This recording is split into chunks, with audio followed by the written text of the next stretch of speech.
Hello, Newsies. Kate, would you like to apologize to the people starting off, just to begin the whole thing, or? I just I need to apologize to a few people. The first is to my co-host, well, the host to who I co-host. Yeah. Alex Pulowski. Here's what happened. Yeah. Okay. Uh-huh. My priorities got a little turned around. Ah. I was on Tubi, Mm-hmm. and I saw the jacket for Mr. NANNY, and Melissa, who always does such a great job with the thumbnails. She does. She's a true artist. She really is. I put the cart before the horse. I thought, what an incredible thumbnail this is going to be. And that I don't apologize for, because I was right. No, the thumbnail was great. Thumbnail was great. Mm-hmm. Because my priorities fell out of line. Mm-hmm. Is this might be worse than Hulk Hogan Santa. This is... Yeah. Like, the good news is, it's been a while since we just did, like, I feel like a flat out terrible soup to nuts back, and I know what we have planned for next week, and it's going to be good. Yeah. So I feel like there's a lot of really wonderful things to hate about this movie, but the emotional and mental energy that we can never recover from such a thing. Yeah. I apologize to you. I apologize to everybody watching this. Yeah, we should still subscribe to this channel and leave a thumbs up. Yes. Because the review is going to be great. But if you are someone who's like, oh, I watch along with you guys, I apologize. I apologize. We should let them in on at least what we got out of your mixed up priorities. I mean, it's a great thumbnail. I won't apologize for the thumbnail. You first of all, emo Alex is this. Like, this is if you listen to Fall Out Boy, and this is what I imagine your facial expression was for the entire hour and a half, whatever it was. Most of it. Yeah. With the arms crossed. Yeah. Like, there was a little bit of this. But most of it was with the big swoopy bangs. Like, I went out and bought a wig just for the occasion so I could have the swoopy bangs. So this movie is probably most famous for a thing that lasts 1 second in the background, which we'll get into early in the film, because it happens early in the film. But I hope, obviously, I'd never seen this film, that I would not subject myself to it unless I was being paid to do so. Correct. But I had not seen this film, but I did. I had seen clips of a different film that people said was this film, which was Suburban Commando. And it's just that clip could have come from this, because it was just Hulk Hogan with the same 90s length hair, skullet, and mustache, in hammer pants, clowning on a bunch of kids on a skateboard. So, like, that could have come from this movie, but it came from Suburban Commando. So I don't know what I'm saying. I felt concerned that I was like, wait a minute, I've been sold a bill of goods. That did not come from this film at all. Do not tell me you watched Suburban Commando. No, God, no. We're going to do that at some point later. You're going to subject me to that when you forget all about this. You're going to forget about how terrible this was in a few months, and you'll be like, hey, how about Suburban Commando? And because I have a deep affection for you, I'm going to say, sure, why not? Yeah, let's do it. See, I don't think it's that I'm going to forget. I remembered how terrible Santa with Muscles was. I I feel like we're in too deep now. Like now I feel like we have to do Suburban Commando because we have to. No, yeah, well, yeah, but this movie not right away. For no, God's sake. no. We need time to recover. Give me some time to like my mind to recover from this. Early fall, not so close to when I'm going to make you watch Hallmark movies again that you'll quit the show, but far enough away from this. And before our Halloween Spooktacular Part 2, where I make you watch kids movies while I watch horror movies. In your defense, though, you don't make me watch them. It's that I can't handle horror. Right. So, like, if I was a grown-up, I wouldn't have to watch kids movies. But I'm gonna try and get you to watch Frankenhooker with me. The movie about the guy who brings his brings his Frankenhooker. It's a movie about where a college student brings his dead girlfriend back from the dead by like putting her head on top of a hooker's body that he murders. Frankenhooker. Everyone knows Frankenhooker. So like we'll probably do that one during October. I did not know Frankenhooker, and I will sit through it. Okay. So listen. There's so many problems with this movie, but before we even get into it, can we start with the fact that they've made this movie like 4 times? Oh, like, too many times. We've had The Rock doing the Tooth Fairy. We had the Pacifier, I think it was called, with Vin Diesel. With Vin Diesel. Yeah. Like, this at least was before those. But who watched this and was like, we need to take this concept and replicate it, and especially after Mrs. Doubtfire did it the right way. Right. For you to continue to try and create this movie is just obscene. But this was bad. The only good version of this is Mr. Mom with Michael Keaton, because it's Michael Keaton. I do love Michael Keaton, but it is born out of a weird obsession with gender norms. Yeah, like there's no reason why this should have been called Mr. Nanny. No, this was not about a guy like who got hired as a nanny. Like that's a different thing entirely. Like, you know, like it was just like, hey, wouldn't it be weird if this big man had to care for children, you know, like women do. And like a bunch of old white guys smoking cigars in a boardroom goes, that sounds hilarious. Let's get Hulk Hogan to do it. It'll be great. Like doesn't that sound like how this was all came together? I like that Hulk Hogan, like what you just said, is too much of an acting stretch for him, so they had to make him a retired wrestler in the film. Right. Like, how are you this bad at playing what you were? Mm-hmm. Is an interesting, like, that's almost like a feat. Well, it's because he had to play a decent person who used to be a wrestler and not just an awful, atrocious human being. Like a retired Bryan Danielson is what he had to go for, and he ain't getting there on so many levels. Yeah. No. But this was during that awful period where Hulk Hogan thought, I'm going to branch out of this because his time with Vince had soured and he was moving on. He done one too many leg drops, Alex. I get it. Right. He had to take some time off of. Yeah, his bump card was all full up, and his bump card was all in his lower spine because he decided his finishing move was going to be jumping and landing on his butt.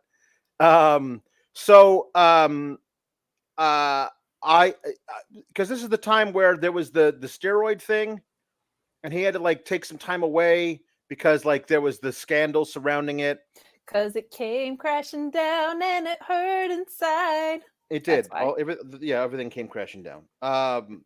But this was prior to his move to WCW, if I remember correctly, when he was making this and Santa with Muscles and Suburban Commando.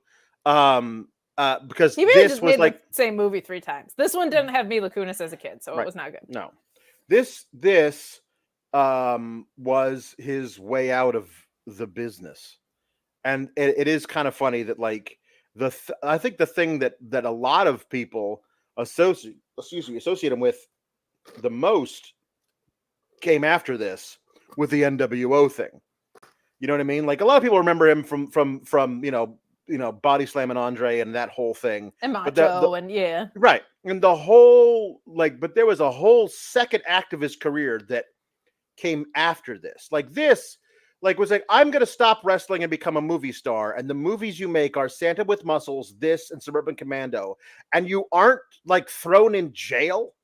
Like he's like, I believe honestly, he was also in the music video for the Dolly Parton vehicle. He's got a headlock on my heart.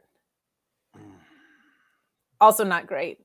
But what's amazing about this to me is like in all three movies, yeah, it's just Hulk Hogan with kids in different contexts. yes, yeah. Like there's not a lot of great wrestler actors. The Rock, God bless him, stays in his lane. He knows that. He's not trying to branch out. John Cena, pretty good. Batista, legitimately really good, I feel like. Mm-hmm. Yeah. Hulk Hogan somehow laid the foundation for, he was like, I'm going to open up this world for you, but I'm going to be terrible in this world. It's just like a really interesting thing. Like I'm going to break the threshold of the pop culture crossover, but I'm going to be very bad at it and ultimately have to end up going back to wrestling. Yeah. Like it's like shattering a glass ceiling, but then like gluing that glass ceiling back together for the crossover. You know what I mean? Right. It's just a very interesting thing. Yeah. As you described, he is a retired professional wrestler. We find this out. I did not know this walking into this thing, because how could you? There's nothing in the trailer that suggests it. There's no nothing about the we just know he becomes a nanny. He is sitting on a dock asleep with a fishing rod in his lap and the line in the water, and he is having a PTSD dream. This is the PTSD dream involves him in a ring wearing his fishing gear. Like he's wearing a fishing vest and a baseball cap and jeans. So like this is not like I thought it was to begin with. I thought it was a flashback to a movie to a time where they put him in like a 5-on-1 handicap match and he got the crap beat out of him. But it wasn't. It was a dream. It was all a dream. I wish this movie watching for me was all a dream. An American Nightmare. Yeah. So he's getting the crap beat out of him by Kamala. I believe it was either Alpha or Sika. It's one of the two from the original Wild Samoans. They're in full gear. Like it's in a ring. It's all shot kind of in slow motion, but like Kamala's there and Alpha or Sika, I forget which, excuse me. Jim the Anvil Neidhart is among them. Brutus the Barber Beefcake in his Zodiac persona, where he just painted his face black and white and wore zebra pants. Does it feel to you like Brutus the Barber Beef? He might have the most amount of cameos in movies with the shortest amount of screen time proportionate. I feel like that guy was pulled on for like everything to be in it for 20 seconds. Yeah. God bless him. Yeah, it was Alpha. I believe it was Alpha in this film. But then also George the Animal Steel is there, though he doesn't get in a lot of shots on Hogan. It's mostly Kamala and Jim the Anvil Neidhart who have beaten the hell out of him. And the ref has to stop it or they're gonna kill him. That's his PTSD dream that he has as a recurring nightmare.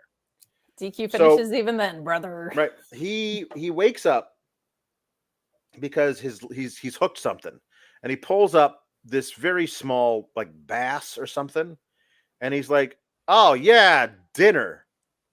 And he says, and then he looks at the fish. He says, "Oh man, don't give me that look." Okay, you can swim on home. Don't tell any of your other fish buddies I did this, though. Because he doesn't want to be seen as a weakling in front of the fish. What explain to me the reasoning behind that. I know what they're trying to do is show it that he's this big dude, but he's got a heart of gold because he's willing to starve himself rather than kill a fish. So therefore, he must be a good guy underneath it all. And they wanted to show that in the first 5 minutes of the film. In true WWE fashion, they cannot create a baby face without him being an idiot. How do you think fishing works? Yeah. Oh, the other thing is, you can't tell me he lives in a rundown shack on a dock. He owns a fishing pole. He owns a fishing vest. Yeah, this isn't his first time. This is not his first fish rodeo. Okay, no. He. You saying fish rodeo was more entertaining than anything in the movie? Oh no! Now I've just conjured up something in my brain that I really need to see in an actual movie as a rodeo with fish. The fish rodeo. I don't understand. Fish rodeo next. So I don't know why. I don't know why he's so conflicted about catching this one fish. If a different fish had not given him the look, would he have just killed it and eaten it? Like, I don't know. I don't know. It's very weird. But Sherman Hemsley from The Jeffersons is the other person you know in this movie. So he got second billing, and he walks up with a cane. Not cane, but a cane. No, not. There's a lot of wrestlers in the movie. I just wanted to clarify. Not that one. It's like an actual cane. He would have still been Isaac Yankem at this point. But Sherman Hemsley is coming to see him. Is like, when I managed you for 15 years, blah blah blah. You got anything to eat? I'm starving or whatever. I don't know. But anyway, they go and he cooks up a can of beans. He boils the can in the water. Like, he puts the can in the water. It's like, that's my secret. That's what makes it taste so good, is that I cook it in the can. And I'm like, I don't know how that would change the taste. No, wouldn't it make it more metallic, if anything? I think so. I don't know. We find out that his buddy, his old friend, whose name I don't recall, so I'm just going to call him Sherman Hemsley because that's how it works with me. Sherman Hemsley got out of the wrestling business and is now in security.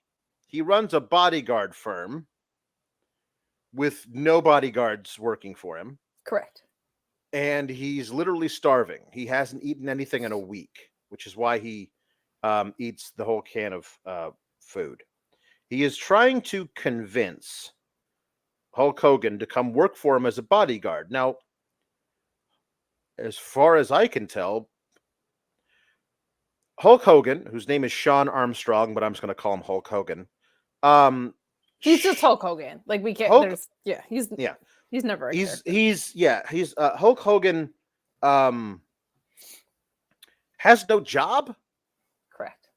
Like, his job is to sit on a dock and fish for fish he doesn't want to eat. So I don't know why he's immediately like, I don't want your stinking job. I don't do that. I don't want to do that. And I'm sorry. I don't know where you get your money from.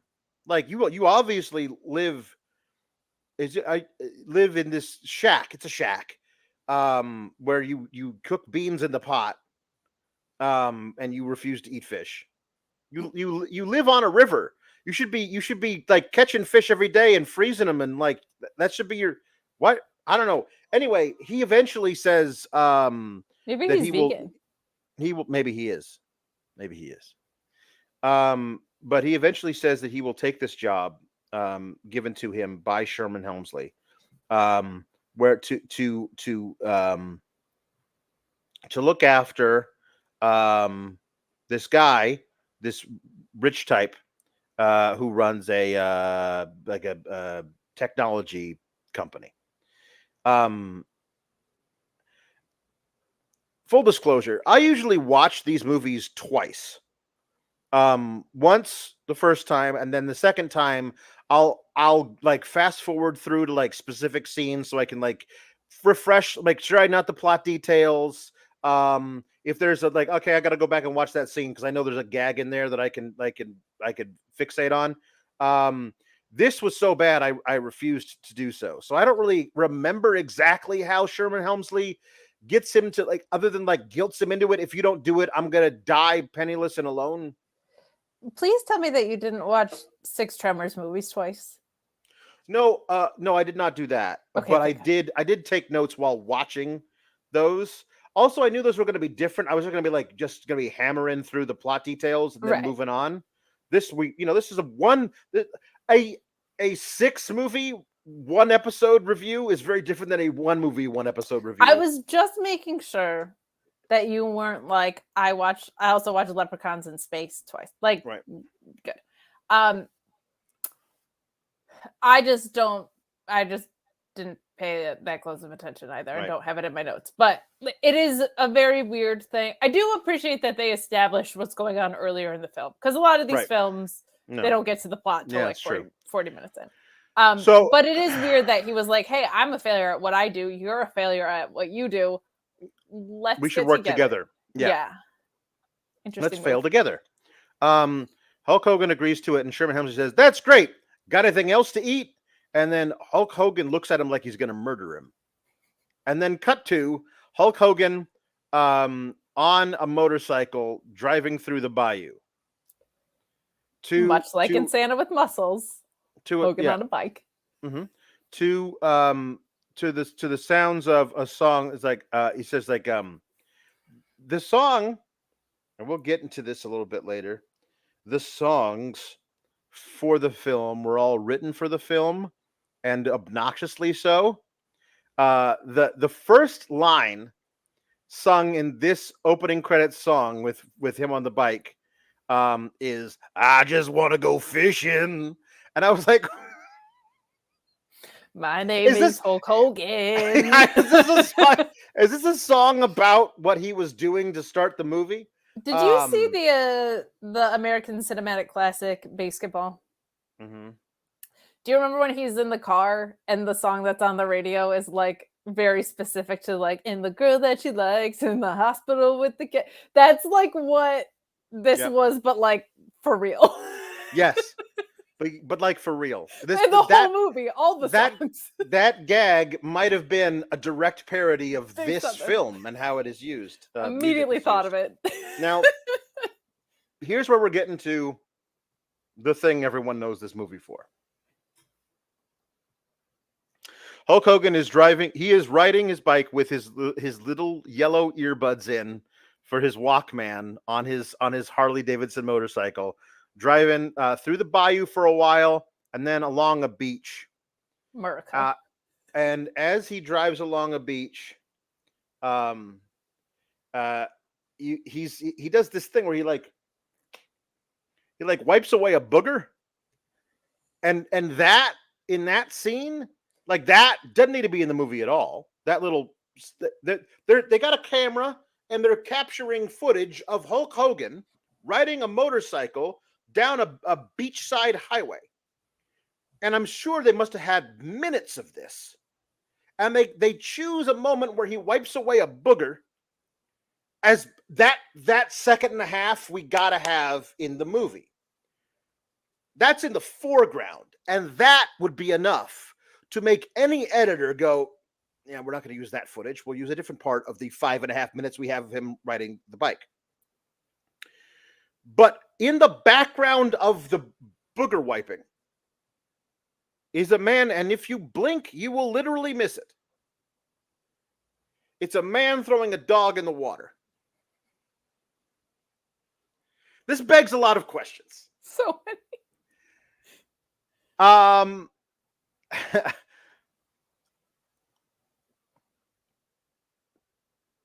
Is that the man's dog? We can assume it's the man's dog. I mean, the other thing would be this dog is a stranger to this man, and vice versa. Which this I suppose the foundation of the Anchorman universe. That is possible. Yes, that is possible. It's possible that the dog and the man did not know each other prior to this incident. But I'm going to assume that they at least know each other. Felt like it's his dog. Yeah. Like they're at least acquaintances. This dog and this man, and then this man throws a dog into the water. I don't know how deep the water is, but it is either like he's either trying to like teach that dog to swim via tough love, or he is actively trying to drown that dog. Yeah. Excuse me. There are no other options. He is either try get in the water, or you'll never learn how to swim, or get in the water. I hope you don't know how to swim. Those are the only two options. Yeah. Or the like dog was not on fire. He wasn't trying to put the dog out. Like you need a bath. Perhaps maybe the dog stinks. I don't know. So this man is actively trying to commit dog murder, or trying to teach dog how to swim, or bathing a dog in the most unconventional way possible.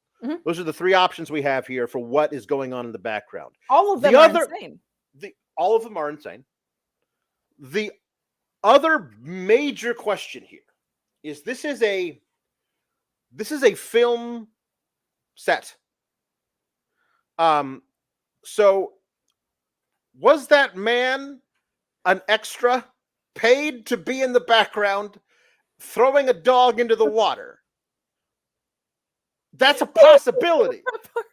It's a possibility. You know, like usually they close off the roadways that people are going to be riding on, so there's no traffic or whatever. So usually they do that. Yeah, I booked an under 5, but at least I get to throw a dog in the water. Because sometimes they will do this, because I used to work as an extra. Sometimes they will do this where they put out a casting call for anybody with a dog, because they want to have like somebody walking a dog in the background of the shot to make it look more real or whatever. And they would rather it be your dog, so there's not some weird thing where the dog doesn't like the extra they hired to walk the dog. If it's just you're not gonna have any lines, just, hey, will you stand there with your dog on a leash? People get paid to do that. So, and they get paid more because they have the dog. Like that's how Hollywood works. I don't know if he's like, this will be a great opportunity to murder my dog on camera. I mean, maybe he's got some kind of weird fetish. I don't know anything about this man. I don't know anything about him. I don't think this will be a great opportunity to murder my dog on camera. It's possible. We can't rule anything out. We don't have enough information. There's not a great plot twist. Because here's the thing. The most likely thing is that the editor did not recognize while editing the film that there was a guy in the background trying to murder his dog. Regardless of whether or not he was paid by the production company to be there. That like I don't know. I don't. There's not like a plot twist with this. You know, no, it doesn't come up again. Yeah. Yeah. No, it's not. The thing you would do is see that in the background if you were a professional film editor and just not include that part in it. Here's the thing, and because I mean it's a Hollywood film. These are professionals who've done this before. Sure. Here's the most likely thing, Kate. The most likely thing is that this editor saw this and included it on purpose and put it in kept it in the film, because he's the one looking at every frame of this. Is back when you would do things by hand and stuff. So he's looking at every frame of this whole thing and goes, wait a minute, there's a guy in the background throwing his dog in the water. That's hilarious. I'm going to leave it in the film and just see what happens. But it's the same with the booger. And the producers, the director didn't catch it, or they also thought it was hilarious. I'm going to go with the first one, that this guy went rogue with the editing, put it in there, and that the director didn't catch it, and the editor to this day finds it hilarious that people obsess over the fact that he found a picture of the 5 minutes of Hogan riding a bike, throwing the dog in the water. But that still doesn't explain how the dog in the water got that. Like, no, it's not true. There is no logical path where that makes sense. Mm-hmm. And that is incredible to me. I mean, listen, maybe the dog likes getting thrown in the water. We had a dog once that like his favorite thing in the world was to be sprayed in the face by the hose in the backyard. Like he wanted it all the time. Alex, my issue is, how do you find out the dog likes it? I don't know. By initially chucking your dog into the water. Right. Yeah, as a joke. At its surface, we're still back to where we're at. I don't want to talk about the rest of the movie. I just want to fixate on the possibilities of this exact scene. Yeah, well, I believe we're 5 minutes into the movie and 30 minutes. I know, but oh my god, it's like gender norms. Oh my god, they try to electrocute him at one point. I gotta know what the deal with the dog is. I'm surprised nobody's found the dog guy. Wait, how has nobody interviewed this guy? Ooh, I'm gonna ask Jimmy Van if I can interview the dog in the water guy. I need answers. Here's what I want to do. I want to pose as the dog in the water guy. I'll do it with like the blurry face and the voice changer. Voice modulator. So I'll sound like Scripps. And you're just a blurred out mop like Scripps. Yeah, exactly. So anyway, this is all just to show you that the they movies, don't care about this. The intention is that for this scene is that Hulk Hogan rides a motorcycle because he's cool. Yeah. And then he's driving. He's going to go to this. I don't know what the hell they name it. It's a tech firm somewhere in Florida. Known for its yeah. And this is where we meet Austin Pendleton, the actor, the great comedic actor who was also in Short Circuit, and My Cousin Vinny. A lot of great things. And he's not this though. Not this. This is post My Cousin Vinny. He didn't need to take this gig. He had My Cousin Vinny money. Like he didn't need to take this gig. Yeah. But you know, it's possible maybe his kids were really big fans of Hulk Hogan, and so wanted to meet the Hulkster. I don't know. Go to meet and greet. Listen, if in 1993 you are raising little hunkamaniacs, you've gone totally off the charts as a bad father. That's a good point. You're bad father. So anyway, he's paranoid that somebody's going to come and steal his brand new invention. He gets a phone call from a person who's got lips. That's all we know about them, because that's how close they reveal. That's how close the shot is. It just reveals his lips. That was a weird thing in the 90s. Was this shot. I'm a psychopath, and I'm coming to kill you and steal your proprietary technology that you've invented. So, and Austin Pendleton, rightly so, after this phone call, wants to get more security. There's supposed to be a bodyguard coming. Where's the bodyguard? Where's the bodyguard? He says to his chief of security, who's a new chief of security. Clearly. And he'll be here today, sir. I talked to his manager or whatever. And so that, of course, is Hulk Hogan. But we've doubled security at the gate and everything. Nobody can get in and out, and we made sure that everyone's on the lookout for any suspicious characters. As Hulk Hogan pulls up, and the rent-a-cops in the little gate, they won't raise the bar so his bike can go through. So they're like, "Hey, let me see some ID." And then Hulk Hogan is like, "Why? Because you're at a security gate." Yes, the security guards were a little out of line with their tone. but this is a standard question you should be asked. You should expect to be asked when you go through a security gate. Is, can I see some ID? Who are you here to see? He says, I'm here to see Mr. whatever his name is, Austin Pendleton, Mason, Mr. Mason. I'm here to see Mr. Mason. And it's like, oh, is that so? Can I see some ID? Hey, man, lay off, or whatever. And so then Hulk Hogan decides to pick a fight with 2 security guards. He beats them up. There's a third guy that runs over. He beats up that guy. Along the way, he like snaps the 2x4 in half. That is the little gate thing that goes up and down, and then beats a man half to death with it. And then like throws a man's head through the wall of the security little building thing they have there, little hut, and then says to him, "Now, what floor is Mr. Mason on?" So he attempts murder on 2 men. He may have anger issues. I'm a West Wing fan, an Aaron Sorkin fan. He has he's like these little Sorkinisms, and one of them is, "What is the value of a proportionate response?" Shows up several times. Disproportionate response here. Also, a bad thing to do your first day on the job. Probably.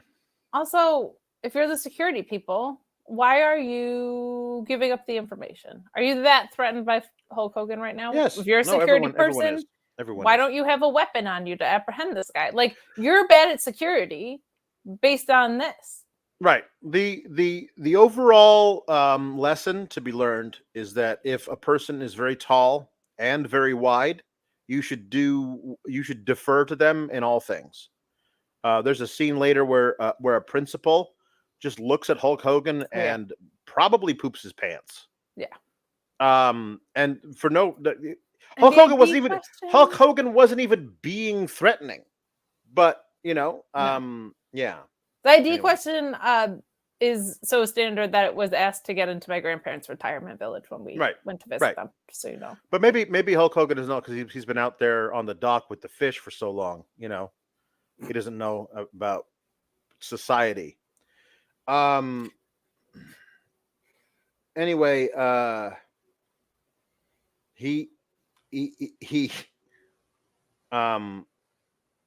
the Mr. Mason and his security guy Frank are watching him beat up people. Like, I'll call the police. Are you kidding? This is the best bodyguard ever. Look at him. He's obviously a true professional. Cut to him being interviewed by Mr. Mason. How long have you been a bodyguard? You don't even want to know. Which I guess is the true answer. He wouldn't want to know that he's never been one before. But I feel like that would also require a follow-up question. I know I sincerely would like to know. This would be great also if there was internet. Because you could look up a guy, but you can't do that in 1993. So you can just also, get away with anything. If I asked a question, I probably want the answer to it. Yeah. Like a basic resume question. Yeah.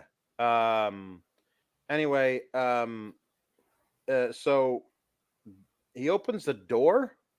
So he opens a drawer in his desk to get something, and a little miniature bomb goes off.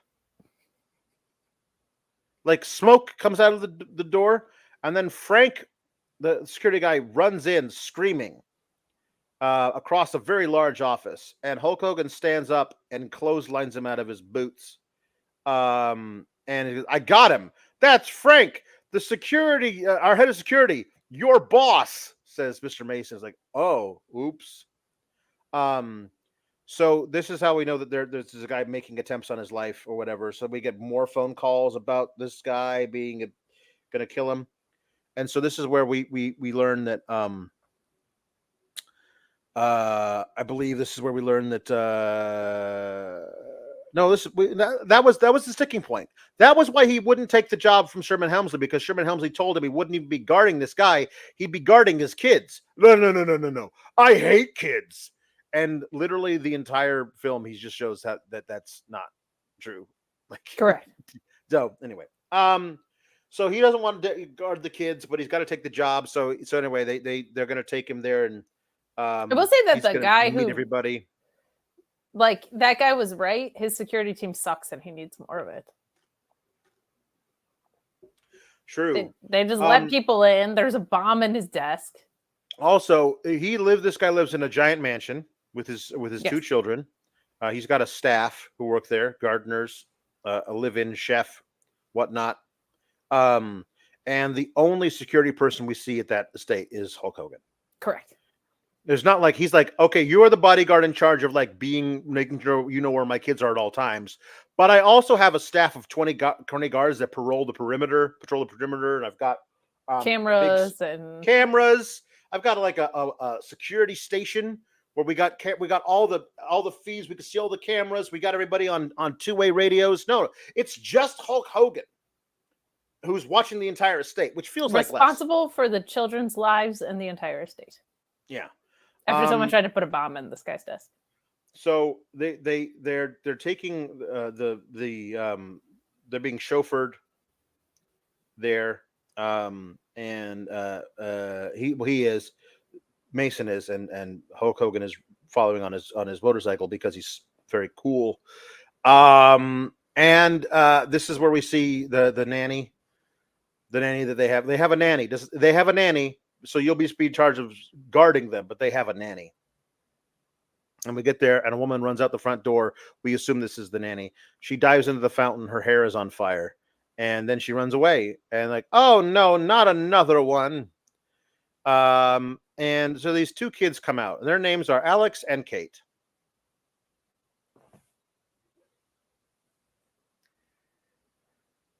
So anyway, Alex is the older.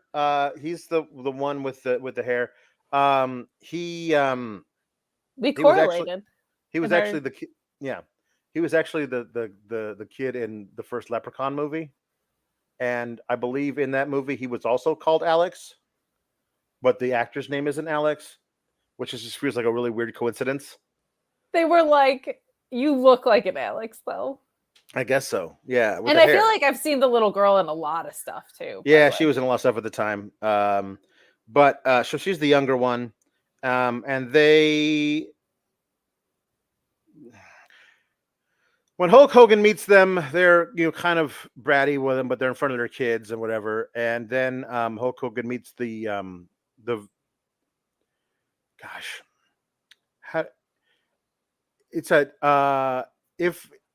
if there was a black character in an all-white sitcom in 1993, it would be this woman.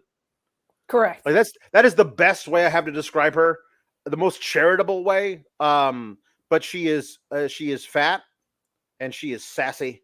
Mm-hmm. And that is what the character is. Those are her two traits. Fat and sassy. In this movie's defense, that is one trait more than pretty much everybody else has. So that's true. Kudos to her. So anyway, I don't remember her name.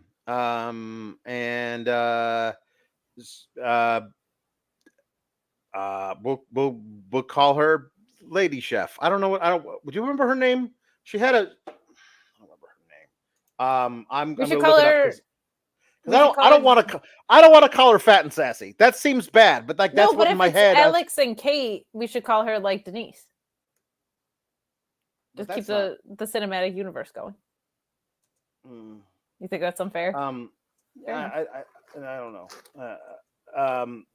So here we go. It's got a 3.8 out of 10 on IMDb. That's a little high. 2 and 3.5 stars too high. That's a little high. It's in alphabetical order. What are you doing? This doesn't help me at all. Oh my goodness! The name of the woman who played the chef's name is Corinne. The name of the actress who plays her is Mother Love. That's what it's called. That's what I'm looking at here. So Mother Love. Actually, continue. Yeah, Mother Love is fat and sassy, and also hates Hulk Hogan. She calls him Porky and things like. He's not fat. No, he's not large, but she does a lot of like fat nicknames for him. But she tells him that like I've been here for 4 years. There have been dozens of nannies since I've been here. You're not going to last. None of them last. Also, you can't trust these kids. terrible. It's like, how have you lasted here so long? Because I'm tough. Well, I mean, yes, and we never see the kids try anything with you. So maybe they tried some stuff with you 3.5 years ago and realized it didn't work. But yeah, she's the only one that survived. Yeah, these kids are. Yeah, these kids don't like to be governed. Alex, no, they don't. Which they is don't like... on par with us. So I'll take it. Yeah. I thought she was familiar, but she's not. She was just in the movie Volcano and The Surgeon. Mm-hmm. She's the voice in the film who lets us know everything that's been going on, because Mr. Mason is reticent to tell us everything and tell us anything. And Hulk Hogan doesn't know anything, and the kids are no help. So we need a voice in the script who's going to like let us know what the hell's going on. The kid's mom died 2 years ago, and because I'm not going to go through every friggin' scene here, the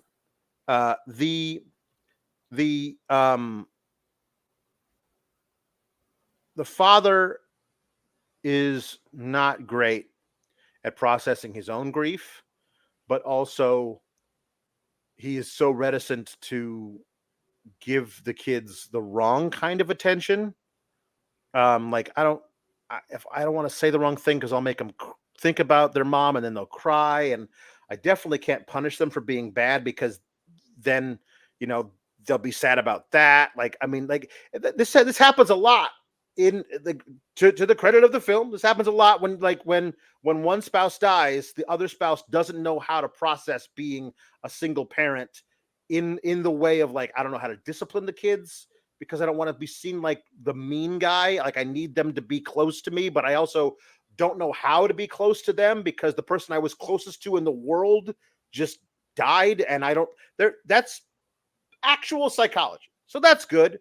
The problem is that they manifest it, that the kids want his attention so bad that they are literally causing hundreds of thousands of property damage, dollars of property damage to his house, and attempting murder on dozens of nannies. And he does nothing to them as punishment, when all they actually want is punishment, because that means he'll at least be paying attention to them. Now, I thought it was going to be a thing like, we don't want a nanny. We want daddy to stay home with us. And the thing of it is that he's already obscenely wealthy. He could just sell his company and just be at home with his kids in his ridiculous mansion for the rest of his life. But it's very important that he knows that he's making this chip. The chip, by the way, is a thing that there's only one of them in the world. It is a thing you can put into a small missile that will then be able to shoot down any other missile that is fired. So, like, it's a deterrent of nuclear war, which means this script was written at least 4 or 5 years prior, before the fall of the Soviet Union, when we were still concerned about that kind of thing. We've seen this in movies we've reviewed before too. I can't think of any off the top of my head, but I think the Weird Kiss movie had this a little bit. Like, the idea of a chip is so it's so gone from present day technology, yes. But a chip, and that there's only one in the world. You cannot produce a single backup of this chip, and it's extremely valuable, and everybody knows about it and is after the chip. Is a very specific to the 90s thing. And to your point, the nuclear reactive thing felt about 5 or 6 years earlier, and the combination of those things is very funny. But just the idea of there's one physical chip that holds all of this technology, and usually it's very small, nanotechnology. It's pretty great. It's 1993, so very small. It's about the size of a postage stamp, because they were working with floppy disks, the big ones. Yeah. Wasn't actually flopped. There were they're called floppy disks, but they weren't floppy. They were rigid. Then there was the actual floppy ones. They were like Polaroids. They got blue anyway eventually. Yes. So There's a scene also that I skipped over, and now I'm remembering it, and it's so inexplicable. I have to spend a little bit of time on it. They show him I believed it was a prototype. That the missile itself that would fire and shoot down other like actual ICBMs being fired from Russia would be much larger than this.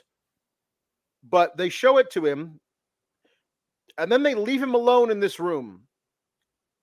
And he turns and watches him go, and then looks at the thing and kind of like licks his lips, and then tries to pick it up, and the whole thing falls apart in his hand, and like circuitry and stuff like falls out of the middle of it, and he's trying to put it all back into the thing, and can't, and so he just leaves it there strewn about the conference table, and that never brought up again. So I don't know if like that was the one. They have one chip. Do they also have one missile?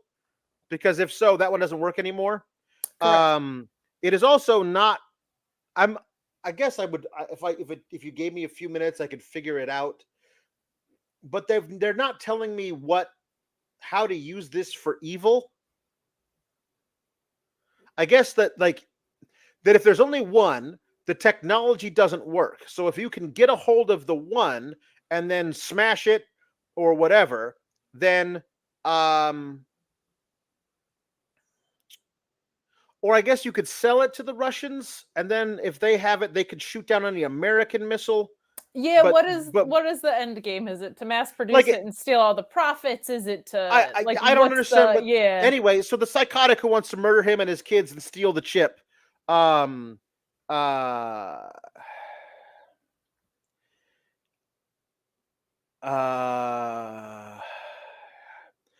he has a metal skull. He's a 90s comedy criminal mastermind. So he's weird.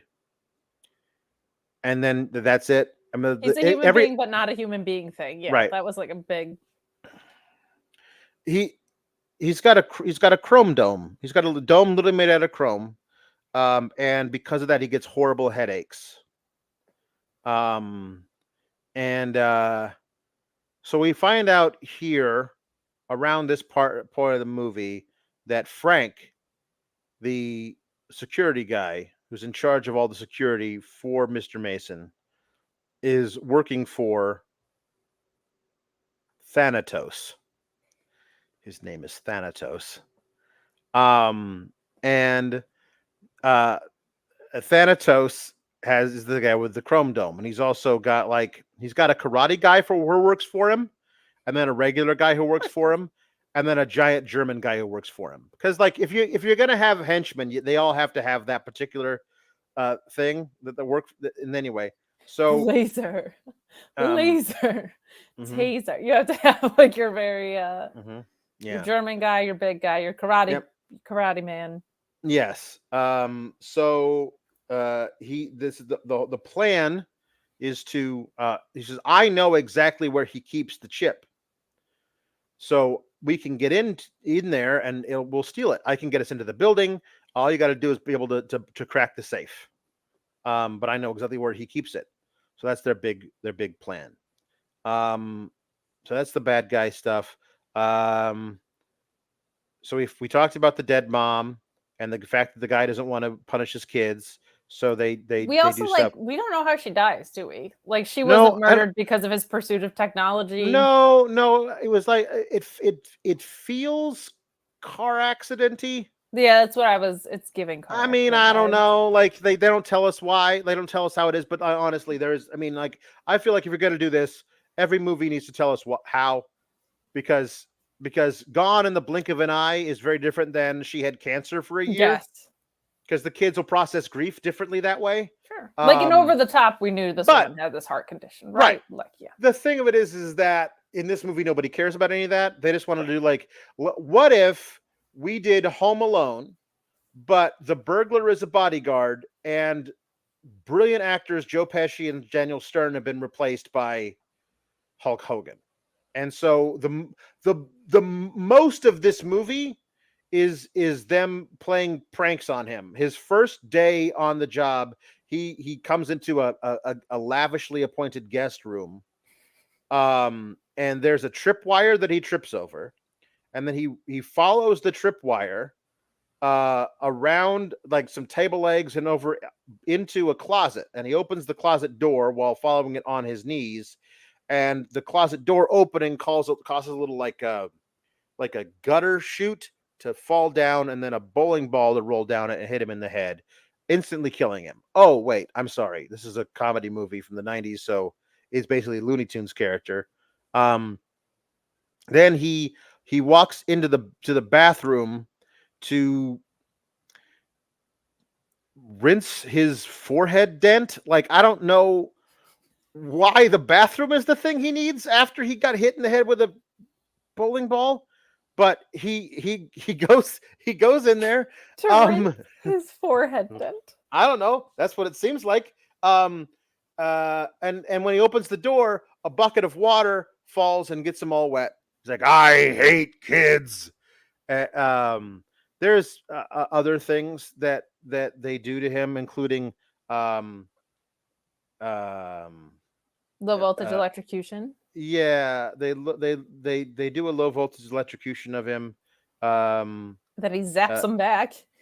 Yes, well, because that's how electricity works. Yeah, it's just so but the one I wanted to focus on the most was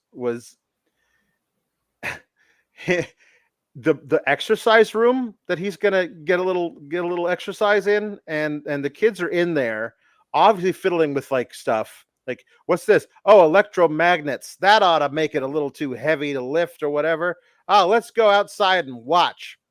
But he walks in and sees them there. And oh, that's right.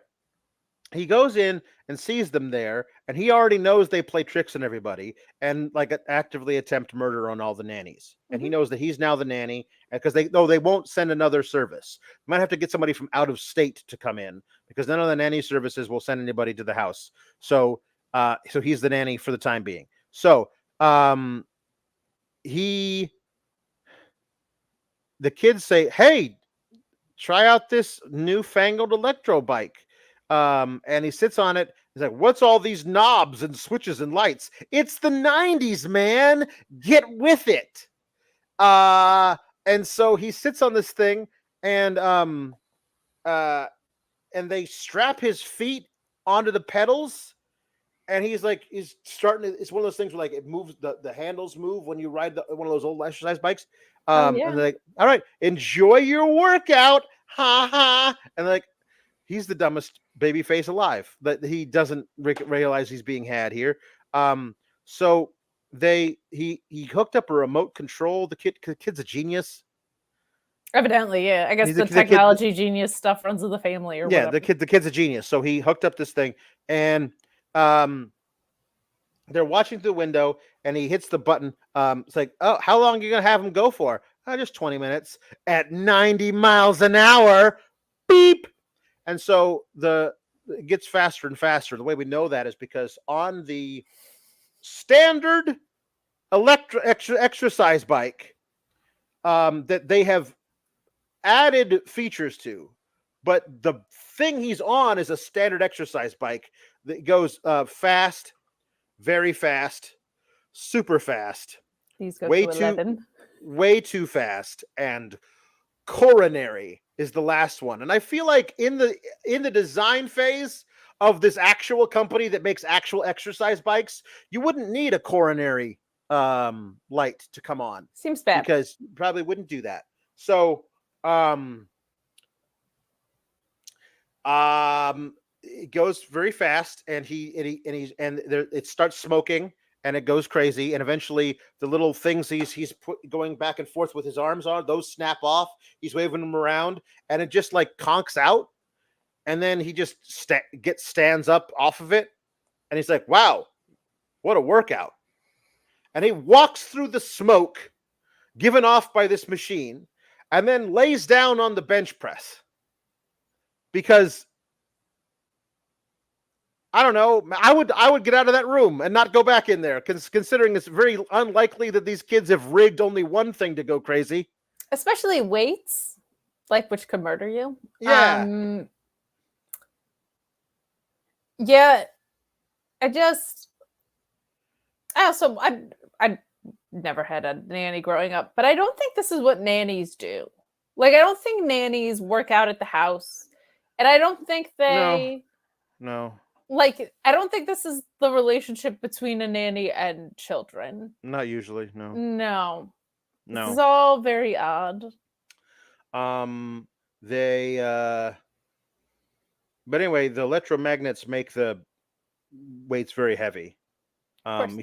He sits down with like 5 45 plates on either side and says, better do a light day today.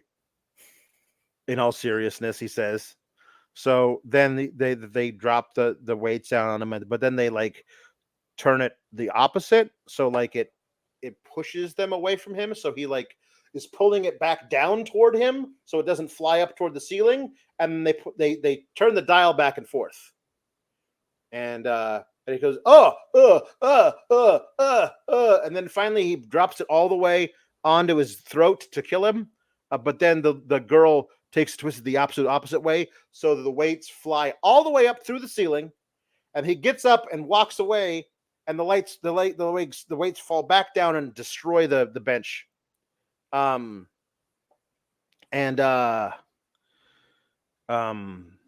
looks at it like, oh, that'd be bad. And then the dad comes home, Mr. Mason, and like, what happened here? We look what we did, Dad. We did all of this. We tried to murder our nanny. We did this, and not like, I don't know what happened, which is most movies would do this with the kid. He's like, no, we did this, and they're like, oh well, nothing here that can't be fixed. Bye. And like that's when Hulk Hogan is like has a lecture with him, like, you need to show your kids the right kind of attention. You need to punish them, blah blah blah. Like, but I can't punish them because my wife died. Anyway. Even though they're trying to murder people. I think there's a remake in here where they are ill-intended and it's not Looney Tunes, where they're trying to murder their nanny, but they're little evil masterminds. Right. So they there's a thing where like he takes them to school because he has to be there with them 24/7 to make sure they're not murdered, but they're in different grades. So but one kid's vulnerable and the other's not. He chauffeurs them there, but he won't wear the hat. And so they get him to wear the hat because if they don't, she'll scream. If he doesn't wear the hat, she'll scream. So then he doesn't wear the hat and she screams. Oh, it's hilarious. But they go to public school because the dad doesn't want them to like feel like they don't fit into real society or whatever. Which is not a thing that any rich people would do in real life. They just do that in movies. And less justified when you are letting them just try and murder a bunch of nannies. Right. Yeah. Yeah. It's not like, oh, I'm hoping my kids are well adjusted. It's like, okay, but like they're homicidal. Right. So by driving up to the front in the Rolls Royce being chauffeured by Hulk Hogan, little Alex is concerned that everyone will realize how rich they are and then treat them differently and also bully him. And wouldn't you know it, he's right, because all the kids are starting to bully him for money now. Smartest people in the film, these bullying kids. Mm-hmm. But this is also where he's in the classroom sitting at a tiny desk with Kate and the teacher, who is the most like, well, we got to make her ugly because no woman would work if she could actually get a husband.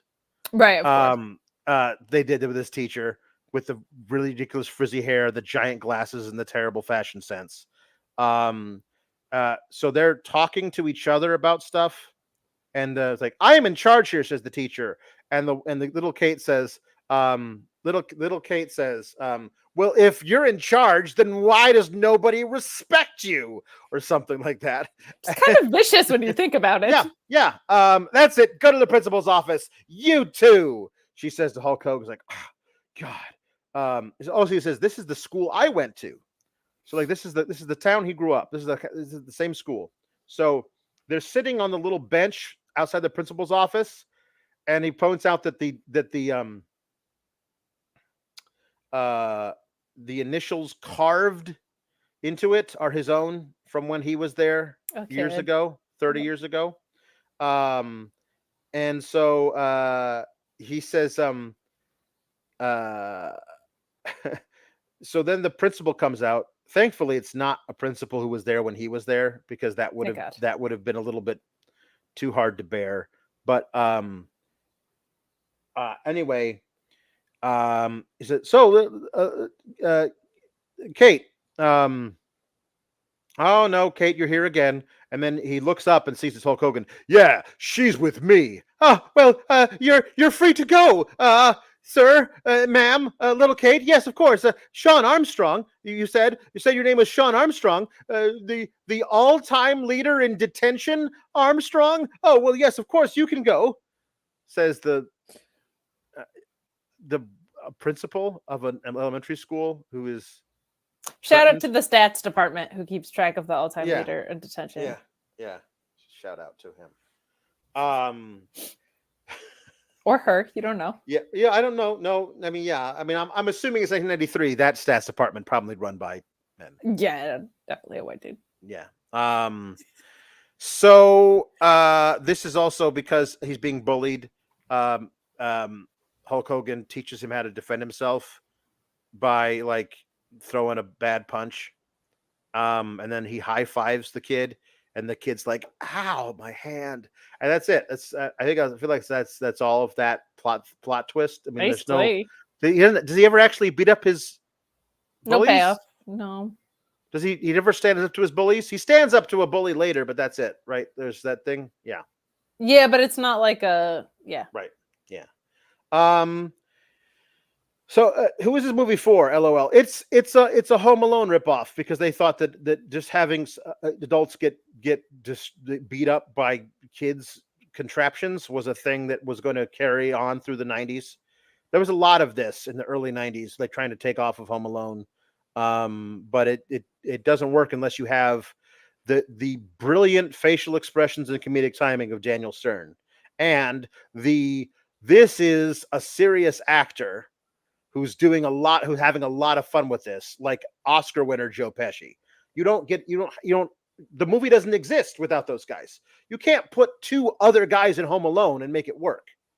You could put two other guys who are equally as good, perhaps, but you can't like low rent your way through the burglars of Home Alone and make it work. That's when Home Alone, silly as it was, had a framework. Like everything you just described was supposed to add an emotional depth and like a bonding between the kids and Hulk Hogan. Yeah. And Hulk Hogan can't act, so it didn't. Yeah, no. But Home Alone knew what it was. Right. This is the and Electric Mayhem in the chat points this out. This is trying to make a hybrid of Home Alone where the big guy gets hit by bowling balls, and Kindergarten Cop, where the gruff guy who doesn't like kids eventually likes kids, and they tried to do both at the same time, and that's not possible. But he especially not with Hulk Hogan. Also, like there's the scene where little Kate is crying in bed because she misses her mommy, and Hulk Hogan comes and sings "Twinkle Twinkle Little Star" to her, and everything's fine now. We don't even really get a conversation, do we? About like this is where also that what's his name, Mr. Mason, comes and says that he is going to take a business trip for a couple of days and needs Hulk Hogan to double security or whatever while I'm gone. I know how to double security. I will call Sherman Helmsley and he will come, and that's how we literally double security from 1 to 2. But he's where he gives him the lecture of how to like talk to his kids, because Hulk Hogan, a man who doesn't have kids, the character, would know all about this because of all the child psychology classes he took while in college. So this is where Austin Pendleton, Mr. Mason, goes and talks to his son for the first time, I think, ever. And then the talk and says goodnight to his little girl.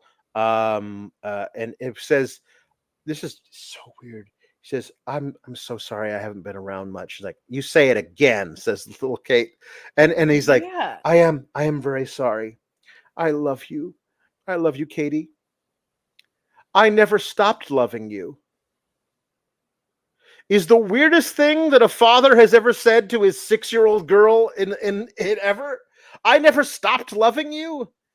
Is a thing that you say to like somebody you broke up with 4 months ago and are trying to get them back? Like that's And like what I think they were going for was like, just because I've been distant doesn't mean I haven't right. Like but I've that's loved you. I just don't know how to handle this. But I've never stopped loving you was very much like what you just said of like just like, entered the picture after a breakup. I mean, as the father of a little 6-year-old girl, if I told I never stopped loving you, like she's smart enough to know like the implication of that wait means a you minute. stopped loving me at some Wait a point? minute. Or like Wait a minute. I'm supposed to have You think that I think that you stopped loving me? Why would you think that I would think that?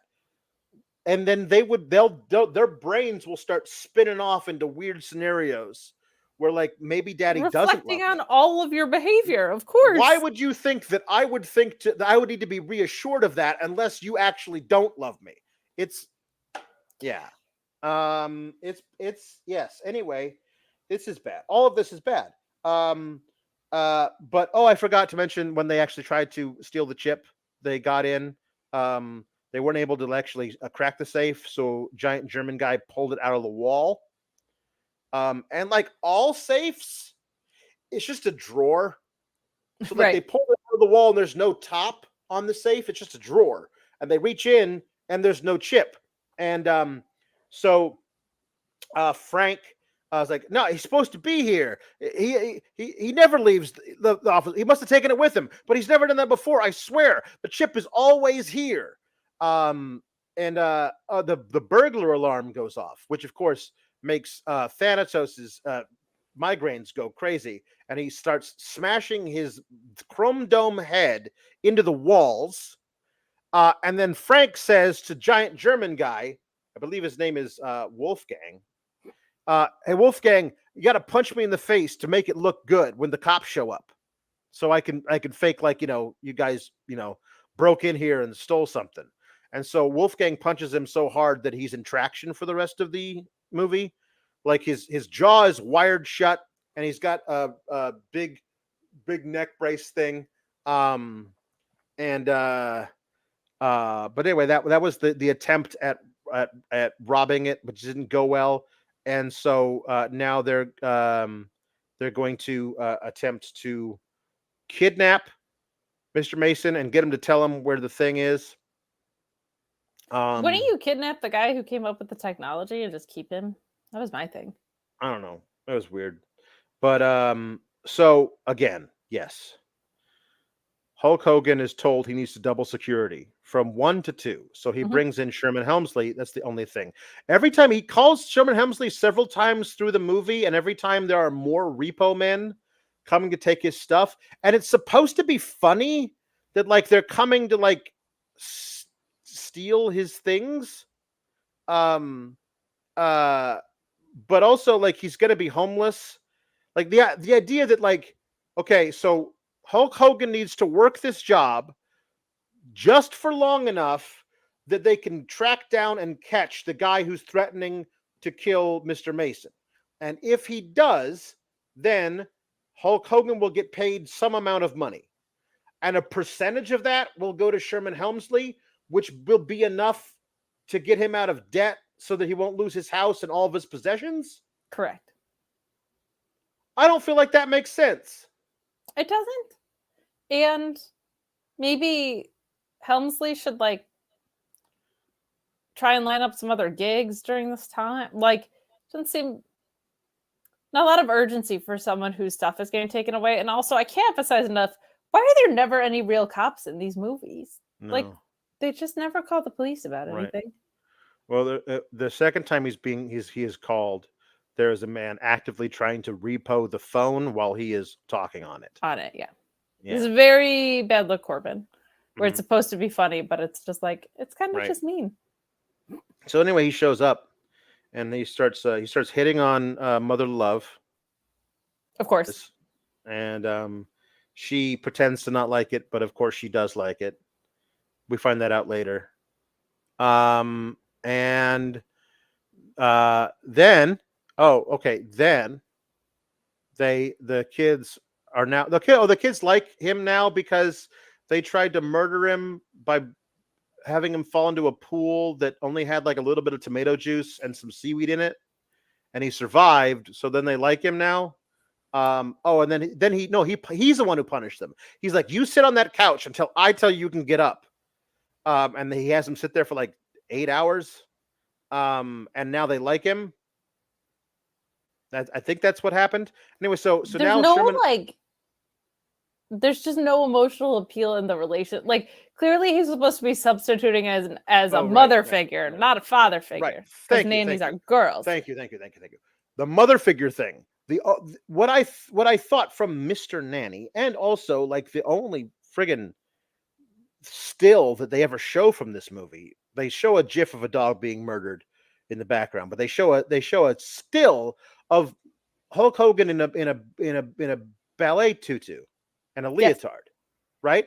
So I thought the whole movie was like him having to be a nanny for a little girl who makes him do all the little girl stuff, and that's the funny thing. Look at this big guy doing chick stuff. That's funny, right?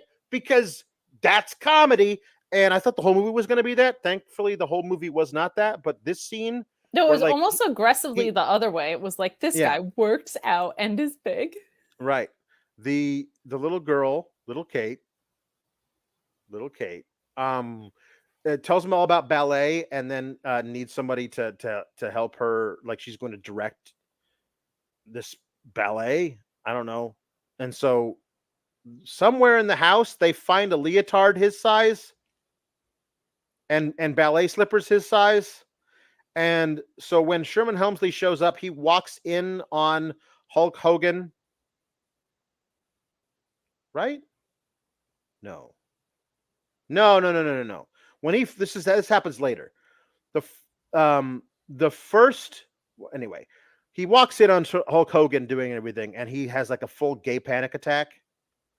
Like, what are you doing dressed like that? Oh, geez, I used to sleep in the same hotel room as you. Oh boy. Like, it's just...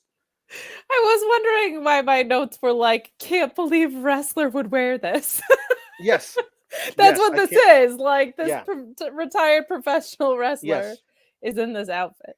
Yes. That's what that meant. So that happened later. The first thing that happens when he shows up is that he and Hulk Hogan regale the children with a story from their past. So you were a professional wrestler and you were his manager or whatever? Oh yeah, there was a time where we like blah blah blah blah. There was this one guy who this guy we used to know named Thanatos, and I was like, no, you didn't. No, you haven't, movie. You did not.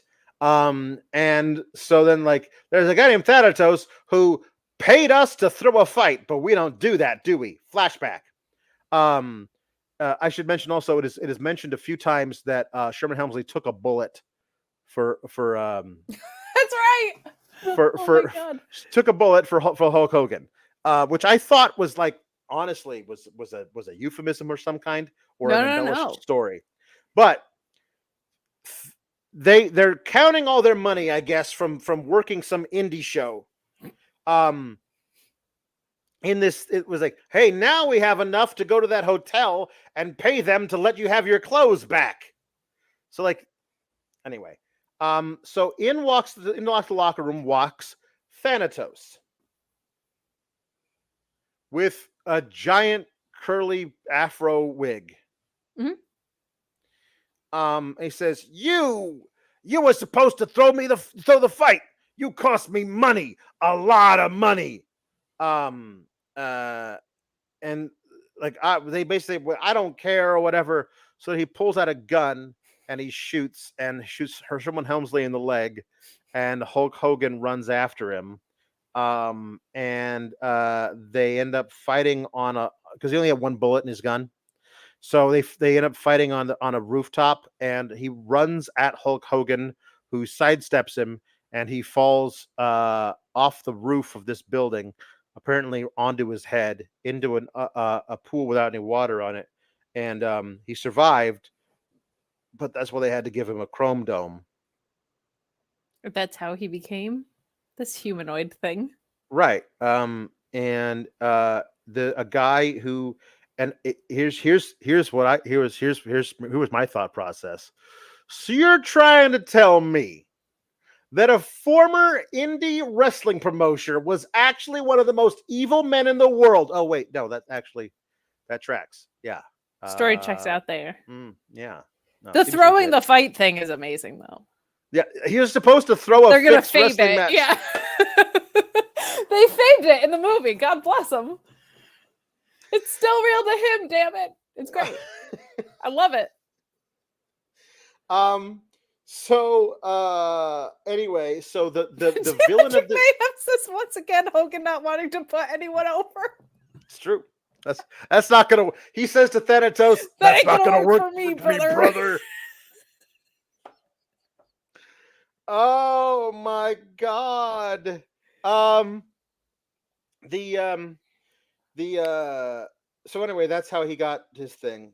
This is also the time where we find out that Frank is going to accompany Mr. Mason in the company car to the airport to go on his business trip. But that's where we find out that Wolfgang is actually driving the company car. And Frank admits through a series of note cards, because he can't speak, that he works for Thanatos, and that he's like, why would you do that? And he pulls out another note card that just says money. And which I that was the most clever gag in the whole thing, where the guy who has his jaw wired shut has perfectly predicted all of the things he will need to respond to, and he has a note card in each side pocket of his jacket and also each inside breast pocket of his jacket. That you said that, well then here's this, read this. And that was actually the most funny thing in the whole movie. The dog getting thrown into the ocean was funnier, but for wrong reasons. That's for wrong reasons. Most intentionally fun. The most intentionally funny. Yes. Then like, oh, you idiot, he's gonna kill you as soon as you've outlived your usefulness. Like, and then what's his face? Wolfgang hits a button which ejects him through the sunroof. But maybe they didn't have an editor, because the doll, the mannequin that they eject through the sunroof, goes up barely out of the sunroof, and then you can see it start to fall back down toward Earth. Yeah. And then they cut to the supposedly Frank being shot into the sun. Like, that's how far the ejector seat goes. So like, it's like one shot, and then the other one, yeah, straight trajectory into space. Yeah. So then we see at the little warehouse they've taken over, but he doesn't like live in a friggin' like volcano lair. He has an old warehouse by the docks. Just a warehouse. And there's a hole in it full with water that they dunk people in, and so that's what they've done with Mr. Mason to get him to. Oh, this starts with his chrome dome being polished and buffed, and him having an orgasm while it happens. This is so uncomfortable. This is David Johansen, who is the legendary frontman for the New York Dolls punk rock group. Later in life, right around this time, he had a bit of a resurgence where he gave himself the pseudonym Buster Poindexter and did some albums in the early 90s. His biggest hit ever was Feeling Hot, Hot, Hot.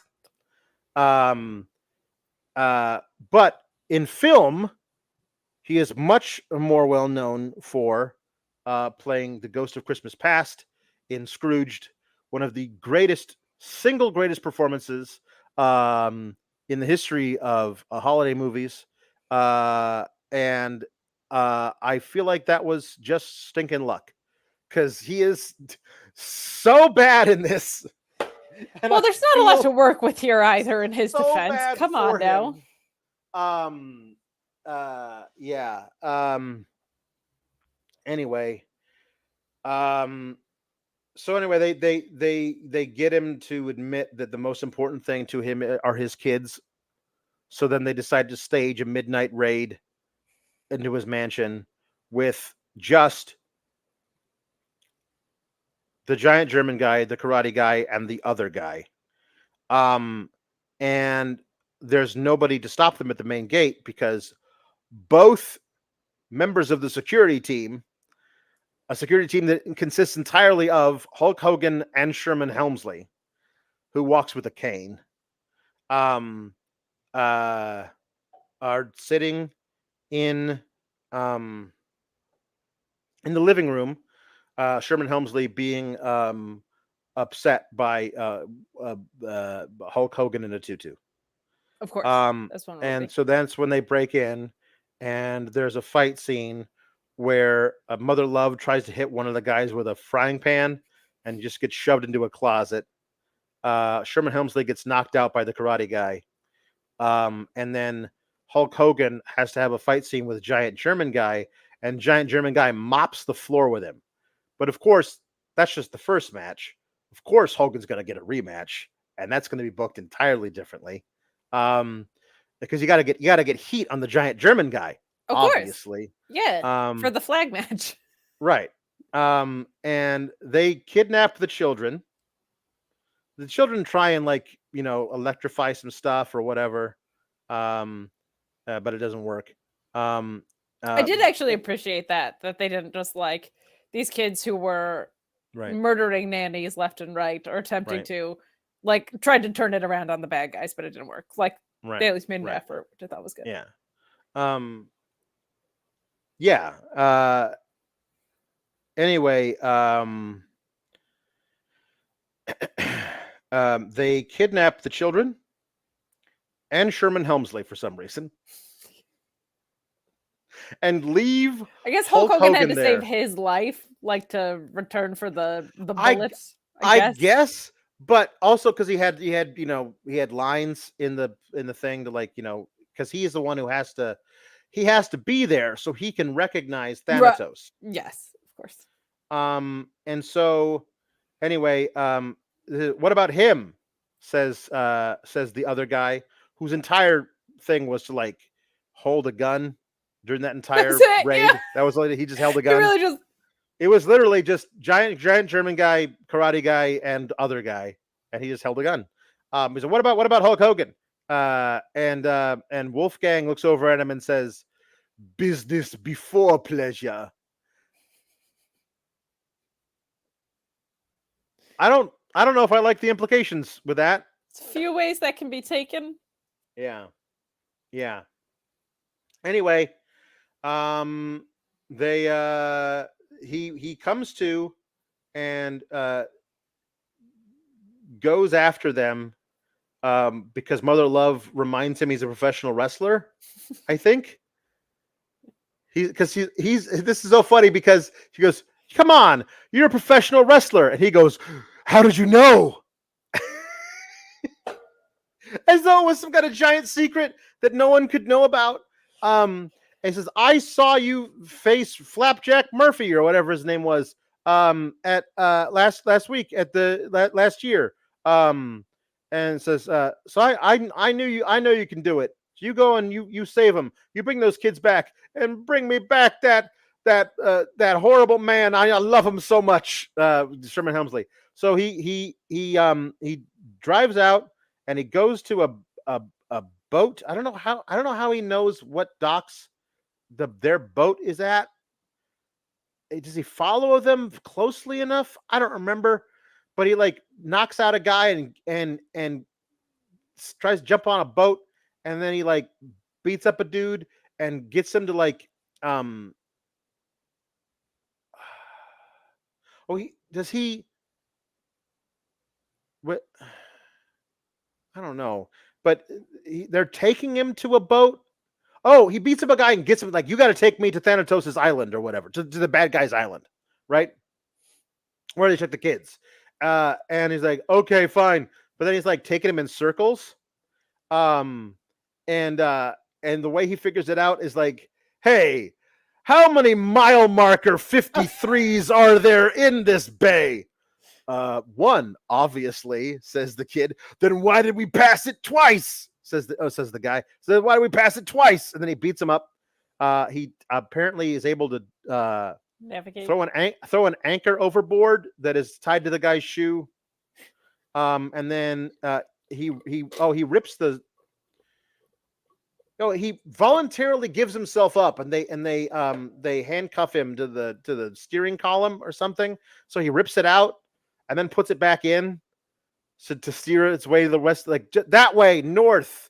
So whatever. And he fight north. There's only one island north, and then he goes there. And he literally breaks don't in. recall that. Small piece of information. When he left for 2 weeks, he thought the safest place in the world is to leave the chip inside the eye hole of my daughter's doll. Oh, no. This is what it is. They bring the cops in, and the cops are running things, but they're incompetent. So that's why Hulk Hogan has to go after the kids, because the cops are incompetent. They do a ransom call for the chip, and they lie and say it's on some fancy toilet that the kid invented, that it's stuck in the toilet seat. So they make the guy make Hulk Hogan come alone and bring the toilet seat. That's right. And that's right. And so then that's how they get him. And they bring him in. But this is where before that, though, Thanatos recognizes Sherman Helmsley, and Sherman Helmsley recognizes Thanatos, and they're like, "Oh my God, this is perfect! Now I get revenge on my sworn enemies and ill-gotten riches all in one night." So that's why they're going to bring Sean Armstrong, aka Hulk Hogan, so Thanatos can kill them. At least Thanatos realizes what a crazy coincidence this is. Yes. Because no one else in the movie seems to. No. Like, this is impossible. How? That's they great. They were surprised by their own backstory, is how I thought of it. Yeah. So Hulk Hogan shows up, is able to somebody's able to defeat Karate Guy. Other guy stands no chance. But then he has to fight. He has to fight. He's just there. He has to fight the giant German guy. And the giant German guy starts to drown him in this little hole of water. There's a hole with water in it. Starts to drown him in that. And Sherman Helmsley tries to stop him, but he bats him away. Mr. Mason actually grows a spine, and he tries to stop them, but he gets knocked down. And then little Alex jumps on his back, and the guy throws him off and then kicks him across the room. And Hulk Hogan pushes his way. I don't know how he saw this because his head was underwater, but he pushes his way out of there. It's like, shouldn't have done that. What? Says, no, now you're in for it. Shouldn't have done that. Why? You hit a kid, he says. That's it. Like, not specific kid, but it's like this kid. And then realize how much they lost the plot, and that this is no longer about the chip at all anymore. No, Hulk Hogan is now beats up the guy. The guy doesn't even get in a single punch. No. So it is there's no need for a rubber match. Honestly, Hulk Hogan has won this feud. So he beat him up, knocked him out, and then Thanatos is going to try and kill them, but they use electromagnets that they've rigged up in the electrical system of this old rundown warehouse to pull his chrome dome up to this bar and he starts doing like weird like full flips around the bar, and then he explodes and flies off into space with his chrome dome laying there on the ground. While the boy is controlling this with his little remote control that he's created himself, and actively murdering a man, Mr. Mason goes, "Wow, this is so great! I'm so proud of you, son." And then they kill him. They kill him. There's no sense of justice. No, there's no like, hey, let's just like let him down gently from the electromagnetic thing, and then Hulk Hogan will grab him, will tie him up, and then we'll had him. He can stand trial for his crimes. No, let's play judge, jury, and executioner on this man, and everyone celebrates, including the 5-year-old girl. And so that's great. Everything's turned out fine. But Hulk Hogan, this is the resolution part. I didn't go back and watch it, Kate. No, I suppose I could have, but I didn't understand why Sherman Helmsley was wearing a full military dress uniform. Was he getting like a medal or something?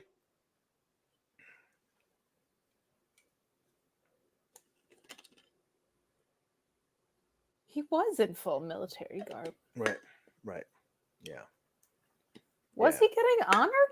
I don't know. He was like full military dress with like lots of like those like little patches that was he a full military dude before he started like managing wrestlers? I don't know. I missed it. All I know is that I know is that he and Mother Love are in love. And Mother Love. They're definitely gonna get together. But Hulk Hogan needs a vacation. So he's gonna get on his bike, he's gonna go on vacation. He says goodbye to his kids. Maybe you'll see me after I go on vacation. I need a vacation. So we see as he drives away that they have hooked a line of steel cable to the frame of his motorbike, and it is pulling away on a very large spool. So it's far enough.